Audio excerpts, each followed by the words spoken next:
Hi everyone, let's go ahead and look at the next problems from practice test 1. What compound with molecular formula C5H10O2 gives the following NMR data? Now this one says we have a doublet at 1.23 ppm, that is 6 hydrogens. So when it says doublet at 1.23 ppm, which is 6 hydrogen, you know which piece involved there. That's going to be 2 methyl groups on carbon, and that carbon should have a 1 hydrogen on it, right? Another hydrogen. And it also says a septet at 4.98, meaning that single hydrogen going to split into a septet due to the 6 hydrogen. And then we also have, yes, so the septet that I just talked about. And it is 4.98 ppm, meaning it should be next to electron withdrawing group. So since we have oxygen, we can put the oxygen right next to it. So in this piece, we have 3 carbons. We need to accommodate now 2 more carbons. And then B says there is a singlet at 2.10 ppm, that's 3 hydrogens. Meaning we have a 3 hydrogens. Could be next to another electron withdrawing group, could be a carbonyl group, right? Singlet at 210 ppm, 3 hydrogens.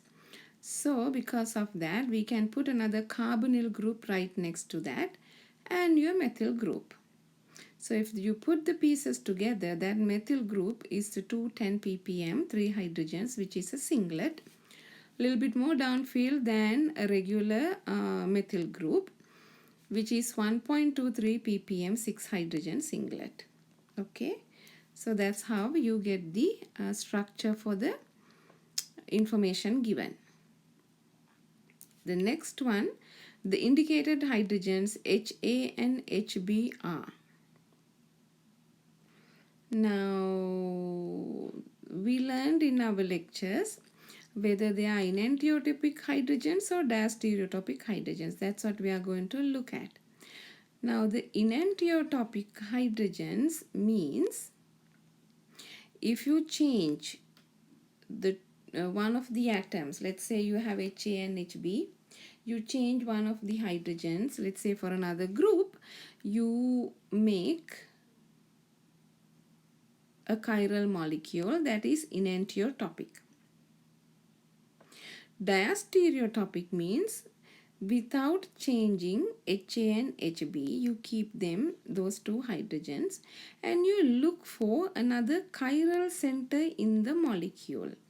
You guys know what is a chiral center. Chiral center is if you have a carbon, that carbon has 4 different groups attached to it, that creates a chiral center.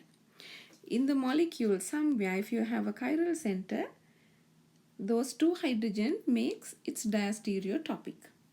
Okay, so HA and HB, let's see whether we have a chiral center. So we do have a chiral center at that position.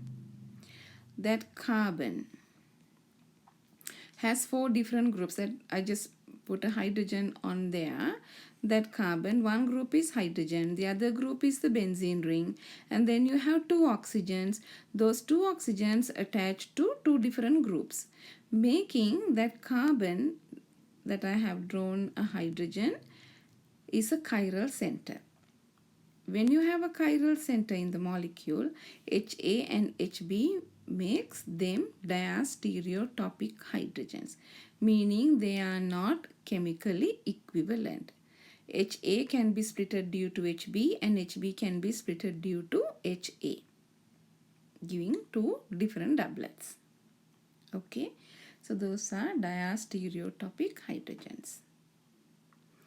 The indicated hydrogen HA and HB are. Now here you can see this molecule does not have any chiral center, right? You look at any carbon, at least they have 2 hydrogens, and then the first carbon has 2 methyl groups, so it's not a chiral center. So we don't have any chiral center. But the two hydrogens that is shown, you change one of those hydrogens to another group. Let's say you change one hydrogen to a OH group. Can that carbon makes it a chiral center? Yes, it does. If you change one of those drawn hydrogens to another group, for example OH, or could be a chloride group Cl, it makes it an enantiomer, or it makes it a chiral center. So that tells that is the enantiotopic hydrogens. Those are chemical equivalent, they are enantiotopic hydrogens. Okay. But if you take any of the other hydrogens, they are not going to be enantiotopic. The ones that is drawn, you can see they are enantiotopic hydrogens.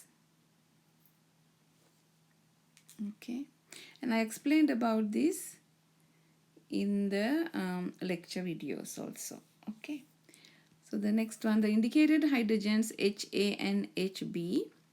Now, do we have a chiral center in the molecule? The atom that bromide is attached is a chiral center. Since we do have a chiral center in the molecule, HA and HB are diastereotopic. They are not chemically equivalent. Okay.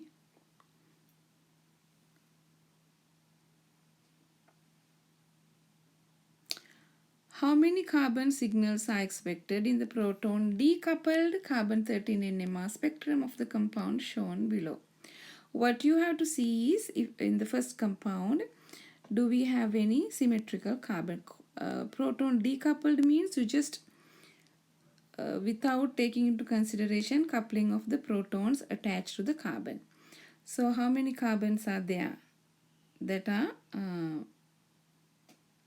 that will give us different signals? So I can see in the first compound CH3 group is one carbon, and CO2 there is one carbon, and then another carbon at the cyclopentyl ring, and then the two carbons next to the attachment are chemical equivalent since they are symmetrical molecule. It's a symmetrical molecule, and another two carbons at the edge. So 1, 2, 3, 4, 5. There are 5 different signals in the first molecule. So what about the second one? Second one, again, the two methyl groups at the beginning, they will be in one environment. So 2 methyl group will represent one signal, that is 1, and then the carbon next to it another one, 2, 3, 4, 5, 6. There will be 6 carbons again, 6 signals. 6 signals will be there for 45.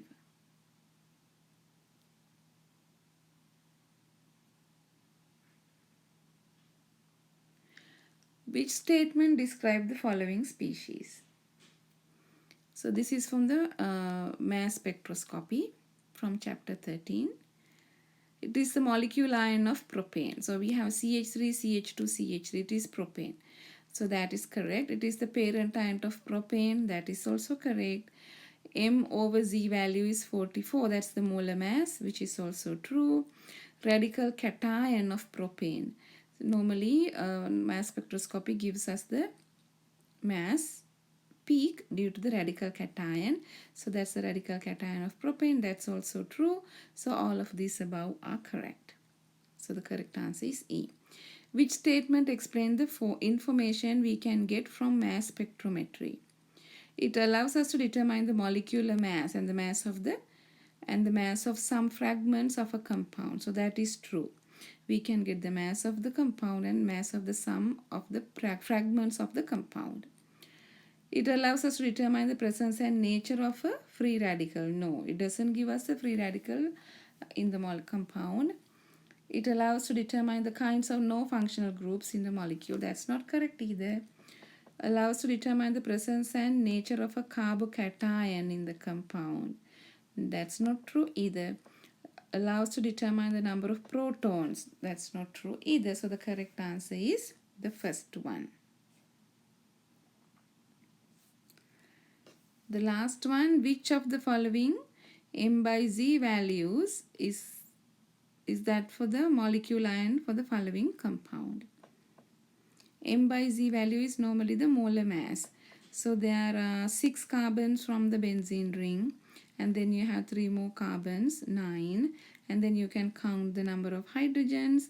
So 3 methyl groups, 6, and then from the benzene, 3. 6, 7, 8, 9, 10, 11, 12. So there are 12 hydrogens, 9 carbons and 1 hydrogen. So you look at how many carbon atoms, how many hydrogen atoms, how many oxygen atoms, add them up with their molar mass and get the molar mass of the compound. That will be the M by Z value, which you guys can do. Okay.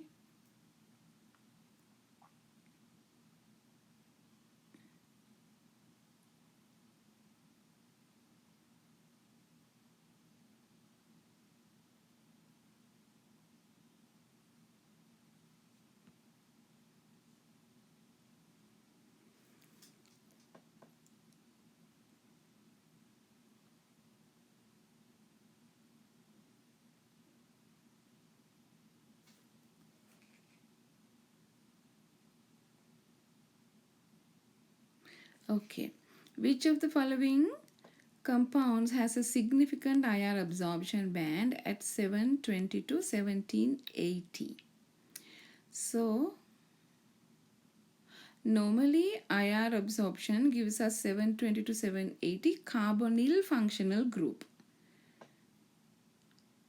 So we find carbonyl functional groups at esters, ketones, carboxylic acids. So you choose the one that has a CO group, which is going to be your compound A. Which compound's carbonyl stretch occurs at the greatest wave number? Now 51. So carbonyl groups also vibrates at different stretching frequencies based on what's next to it. So the first compound is a pure carbonyl group, meaning only alkyl groups next to it, and then you have a NH2 groups attached to it, and then the C has a ester carbonyl with oxygen, and then the D has a aldehyde group, CH3 CH2 CH2 CHO, and then the E also similar to A, which is another ketone. Now, putting an atom other than carbon next to the carbonyl group can cause the position of the carbonyl absorption band to shift. Whether it shifts to a lower or to a higher frequency depends whether the predominant effect of the atom is to donate electrons by resonance or to withdraw electrons inductively. Okay. Now the first one just CH2 groups. The next ones you have NH2 group. So the nitrogen can donate electrons and make a resonance structure, making the carbonyl character, carbon-oxygen double bond character, making it a single bonded character. So due to the resonance, it decreases the carbon-oxygen stretching frequency. It doesn't increase. And when you have oxygen, your molecule C, that also participate in resonance, oxygen by donating. And also it can withdraw electrons, oxygen, by inductive effect due to the electronegativity. The predominant effect of the nitrogen of an amide, which is B, is electron donation by resonance. In contrast, C, oxygen is less able than nitrogen to accommodate a positive charge after making the resonance because of oxygen's greater electronegativity. So, the predominant effect of the oxygen of the OR group of an ester, which is C, is inductive electron withdrawal. Okay, so as a result, the carbonyl group of an ester has less single bond character, so it requires more energy to stretch. So it would stretch around 1740. A normal carbon oxygen carbonyl group would stretch around 1720, and carbonyl group next to oxygen, which is ester similar to C, would be 1740. Okay, and for amide, which is B, that stretches that the carbonyl group of an amide around 1660. Okay, and then the D is just a aldehyde, and then E, A and E are ketones. So compared to amide, of course, it's going to be ester, and compared to A, D and E also, since the carbonyl oxygen of C, ester, is next to oxygen, due to the electron withdrawing effect of the oxygen, would stretch at a higher frequency. So for the 51, which compound's carbonyl stretch occurs at the greatest wave number would be C, which is the ester. Okay, and then for the number 52, I believe, let's see, yeah. Which compound shows IR absorption at 3300 per centimeter? Normally 3300 per centimeter absorption occurs at alkyne group, alkyne, like that, carbon-carbon triple bonds. Okay, there is sp, carbon-carbon triple bond, and then you have sp2 double bond and sp. S has 50%, sp carbon has 50% S character, sp2 33% and sp3 25%. The more S character a molecule has, it stretches at a higher frequency, around 3300. Carbon-carbon triple bond. Whereas the carbon-carbon single bond less than 3000. So the double bond would be somewhere between that. So greater than 3000 would be stretching frequency for a carbon-carbon triple bond, whereas carbon-carbon single bond would be less than 3000. So the correct answer would be B.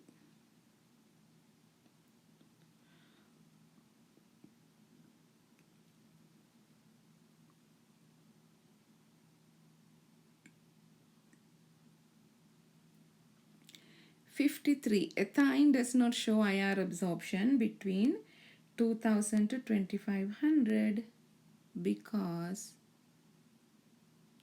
carbon-carbon triple bond stretches occurs at about 1640. CH stretches occurs at lower energies. There is no change in the dipole moment when carbon-carbon triple bond in ethine stretches. So carbon-carbon triple bond, there is a change in the dipole moment when carbon-carbon triple bond in ethine stretches. So the correct answer is this is a symmetrical molecule. So in order for us to see the IR absorption, the dipole moment has to change. The molecule has to be polar where the dipole moment changes.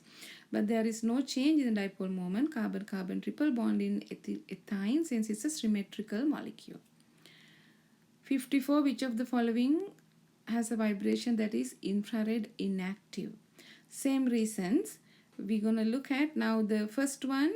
A is propyne. It's not ethine. Propyne, since it's not a symmetrical molecule, A can have a vibration frequency which is infrared active. And B is carbon dioxide. The Lewis structure for carbon dioxide is drawn here. We have also learned this in Chem 1 that the carbon oxygen, we do have polar bonds, but due to the vector, because it's the linear molecule, electronegativities get cancelled, and this is a non-polar molecule. So as a result, carbon dioxide is infrared inactive. And then the molecule C, CH3CO, CH3. Here this is a trigonal planar molecule, and there is a electronegativity difference between the carbon and the oxygen carbonyl group. Oxygen is more electronegative, carbon is more electropositive. So as a result, there is a dipole moment, polar molecule, it would be infrared active. Same with water molecule. You know, water molecule is bent. It is a polar molecule. Oxygen and hydrogen, they are polar bonds, and there is a polarity in the molecule which also infrared active. There is a dipole moment in the molecule. Same with carbon monoxide, carbon oxygen, oxygen more electronegative, carbon more electropositive. So that molecule also infrared active, since there is a dipole moment which changes. So the correct answer for this is carbon dioxide, which is the one that is infrared inactive due to the nature of the bonds, which is non-polar. We do have polar bonds, but the polarities get cancelled. Molecule itself is non-polar for carbon dioxide. Okay. 55. What is the structure of the compound in the following proton NMR spectrum with the molecular formula C9H10O2? Okay, so let's look at this one. There is a peak around 12. That tells us that's a carboxylic acid hydrogen. See, remember aldehyde, the first molecule, aldehyde hydrogen comes around 9. Carboxylic acid hydrogen comes around 12. So we can omit that, is not going to be the correct structure. And then the rest are all carboxylic acids, right? And that 5 hydrogens between 7 and 8 tells us that's a benzene ring, 5 hydrogens. So we can get rid of the second structure also. Okay, second structure. And yes, so the second structure we can omit, since it's not a benzene ring. Now the fourth one. So one I just crossed out. The fourth one, why the fourth one is also omitted? Because you see, there are 2 substituents in that benzene ring. But we do have 5 hydrogens on the benzene ring. So because of that, we can omit the fourth structure, since it's a doubly substituted. Meaning benzene hydrogens are 4 in the fourth molecule, but we need to have 5 hydrogens. So the fourth one, that is why we crossed out the fourth one. And then what else we have? So the 5 hydrogens and 1 carboxylic hydrogen, and then we're going to look at the pattern. We have 2 hydrogen, 2 hydrogen. So the last one, what we have is a 3 hydrogen doublet and 1 hydrogen quartet. But the pattern given us to is 2 hydrogen and 2 hydrogen. 2 hydrogen triplet, 2 hydrogen triplet, which resembles the one that I circled. Okay, that's how you deduce the structure for that.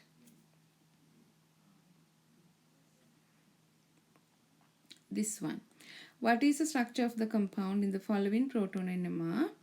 Molecular formula given C11H14O2. Okay, so we're going to look at the relative integrations. Doublet, 2, 2. So looks like all of the molecules have 2, 2 pattern, which is benzene ring. Then we have 2 hydrogen singlet, 3 hydrogen singlet. Then we have a 2 hydrogen quartet and 3 hydrogen triplet. We have to go by the chemical shift values in order to understand this molecule. So that molecule right there, why did we cross that out? Because if you look at that molecule, there is a CH3, 3 hydrogens, that would be a triplet. And then the 2 hydrogen should be a septet, because you have a 3 hydrogen on the right and 2 hydrogen on the left. Okay, so we need to have alkyl group 3 2 2, but we don't have 3 2 2, giving us 3 hydrogen triplet, 2 hydrogen sextet, and 2 hydrogen again a triplet. We do not have that pattern given in the molecule, given in the structure given to us, given even the spectrum given to us. Okay, sorry about that, right? So we can omit that. Also, the same molecule that I crossed out, it has a 3 hydrogen singlet, but that molecule doesn't have a 2 hydrogen singlet, right? So that's not the correct one. Okay, let's look at then the same pattern we are looking at. Yup, that one, and then let's look at this one. There is a 2 hydrogen quartet and 3 hydrogen triplet. And then we have 3 hydrogen singlet at around 3.8 and 2 hydrogen singlet. We do have a 3 hydrogen singlet. Let's look at the chemical shift data. Methyl group next to a carbonyl group is 2.1. Methyl group next to a oxygen 3.3, because oxygen is more electronegative, the highest 3.3, right? So between that and then the benzene ring, when it is next to a benzene ring, that is 2.3. Okay, over here, that is next to carbonyl group, but what is given in the spectrum is more than what we would expect next to a carbonyl group. So that is also not correct. And plus, that does not also have a 2 hydrogen singlet in that molecule. It has a 2 hydrogen quartet, right? There is no 2 hydrogen singlet. In our spectrum, there is a 2 hydrogen singlet. So that's not the correct molecule either.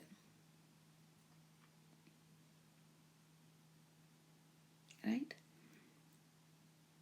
Okay, and then the next one, we have a 3 hydrogen singlet. We also have a 2 hydrogen singlet. We also have, that's the 2 hydrogen singlet and the 3 hydrogen singlet. That 3 hydrogen is next to a carbonyl group. Next to the carbonyl group, if you have, that should come around 2.1. But what we have in the spectrum is more than that. So that is also gone due to the chemical shift data that does not match. Now what we are left with is the last two. So the 3 hydrogen singlet matches. Now we have a 2 hydrogen singlet right there next to a carbonyl group and a benzene ring. Should come at a higher frequency. And then the 3 methyl group, 3 hydrogen singlet, oxygen, next to oxygen. That could be that. And these 2 hydrogens next to a carbonyl group and the benzene ring could be that 2 hydrogens. Okay. And the 2 hydrogens, which is a quartet, next to the benzene ring comes around 2.3. But the methyl group next to a carbonyl group is 2.1.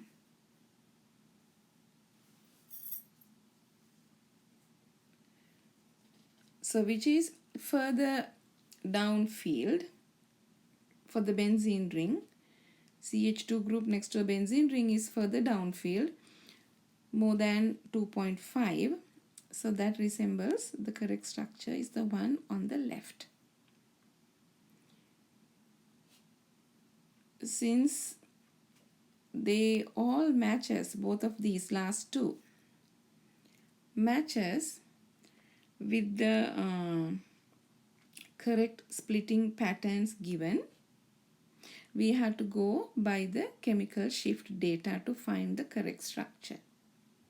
Okay, so when we look at the chemical shift data, the first structure most resemble the given chemical shift data. Okay.